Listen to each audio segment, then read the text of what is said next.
ভারত ও পাকিস্তানের সম্পর্কের অবনতিতে বিপাকে পড়েছেন দেশ দুটিতে বেড়াতে বা অন্য কোনো কাজে যাওয়া মানুষ। পাকিস্তানি নাগরিকদের ভারত ছাড়ার নির্দেশের পর শুক্রবার ভারতের আতারি ওয়াহগা সীমান্তে ভিড় করে পাকিস্তানি পাসপোর্টধারী নাগরিকরা। এ সময় কান্নায় ভেঙে পড়েন সীমান্তে অতিক্রম করতে না পারা কেউ কেউ। দুদেশের সীমান্তে পারাপারে বেড়েছে সতর্কতা। ভারতীয় নাগরিক হওয়ায় প্রবেশ করতে পারছে না পাকিস্তানে, আবার পাকিস্তানি নাগরিকত্ব নিয়ে ভারতে প্রবেশ হয়ে পড়েছে অসম্ভব। ভারতীয় নারী আনুধা ইমরান ২০ বছর আগে বিয়ে করেন এক পাকিস্তানি নাগরিককে। সন্তানেরা নাগরিকত্ব পেলেও তিনি পাননি পাকিস্তানি নাগরিকত্ব, ফলে দেশটিতে প্রবেশের অনুমতি পাননি তিনি।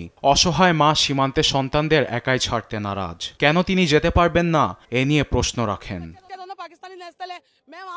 আমার মেয়েরা পাকিস্তানি নাগরিক। আমি পাকিস্তানি নাগরিককে বিয়ে করেছি ২০ বছর আগে, এখনো দেশটির নাগরিকত্ব পাইনি। আমার কাছে আমার স্বামীর সকল কাগজপত্র আছে। আমি কেন পাকিস্তানে প্রবেশ করতে পারবো না? কোনো সরকার সন্তানদের থেকে মাকে আলাদা করতে পারে না।